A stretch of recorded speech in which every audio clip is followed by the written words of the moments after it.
দেশে হাম ও ডেঙ্গুর প্রকোপ এখনও উদ্বেগজনক। স্বাস্থ্য অধিদপ্তরের তথ্য অনুযায়ী হাম ও হামের উপসর্গ নিয়ে এ পর্যন্ত 908 জনের মৃত্যু হয়েছে। এর মধ্যে ল্যাব পরীক্ষায় নিশ্চিত মৃত্যু 99টি।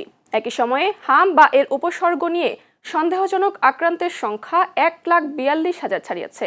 টিকা দেওয়ার পরও কমছে না হামের প্রাদুর্ভাব। জনস্বাস্থ্য গবেষণা বলছে এর পেছনে ভাইরাসের নতুন রূপের চেয়ে ইমিউনিটি গ্যাপ, অপুষ্টি, চিকিৎসায় বিলম্ব এবং অ্যাডিনো ভাইরাসের দ্বৈত সংক্রমণ বড় ভূমিকা রাখতে পারে। এদিকে জানুয়ারি থেকে 17 আগস্ট পর্যন্ত ডেঙ্গু আক্রান্ত হয়ে হাসপাতালে ভর্তি হয়েছেন 23,000-এর বেশি মানুষ, আর মৃত্যু হয়েছে প্রায় 70 জনের। দুই রোগ মোকাবেলায় টিকাদান, নজরদারি ও সচেতনতামূলক কার্যক্রম জোরদার করেছে স্বাস্থ্য অধিদপ্তর। আমি সকাল 5টা বাজে আমার মেয়েকে নিয়ে জিরানিতে রওনা দিয়েছি গাড়ির জ্যামের জন্য। আসতে আসতে আমার একটু দেরি হয়েছে।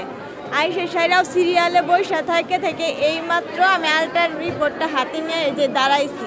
এখনো এই পর্যন্ত সিরিয়াল আছে, আমি কখন ঢুকতে পারবো আমি জানি না। আমার বাচ্চাটাকে আমি কোলে নিয়ে আসছি। আসলে আমরা প্রায় 9টার পরে থেকে এখানে সিরিয়ালে দাঁড়াইছি, এখন অবধি ডাক্তারের সিরিয়াল পাইনি। তো কাজকর্ম সাইরা এইভাবে সিরিয়ালে দ্বারা আমাদের একটু কষ্ট হচ্ছে। আমরা তো এখানে গার্মেন্টস কর্মী, তো ওই সিরিয়ালটা যদি একটু মেনটেন করে আরও তাড়াতাড়ি দ্রুত গতিতে কাজ করা যায় আমাদের জন্য বেটার হয়। 11টার সময় আসিয়া লাইনে দেওয়ার আগে টিকিট নিলাম 10 টাকা দিয়ে।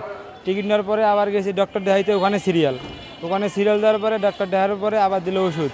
আর ওষুধের ওই জায়গায় আরও বেশি সিরিয়াল, একজন ওষুধ দেয় যেখানে 2জন করে দিয়েছিল আগে। এরপরে এখনও শেষ হয় নাই, আবার দিছে টেস্ট দিছে, ওখানে এখন যাবো। 10টায় আসছি, আসার পরে টিকিট কাটছি, ওইখানে ভিড় ছিল। পরে আবার এই যে ডাক্তারের কাছে গেছি, ওইখানেও সিরিয়াল ছিল। এখন ওষুধের এইখানেও সিরিয়াল। এইভাবে এখন কষ্ট করে নেওয়া লাগছে, এখন কি করব। আমি অনেক সিরিয়ালে ছিলাম, সিরিয়াল থেকে তারপর ডাক্তারের কাছে আসছি, ডাক্তারের কাছে সিরিয়াল মানে ওই যে দেখে তারপরে এই জায়গায় আসছি। অনেক 20 জনের পরে সিরিয়াল অনেক।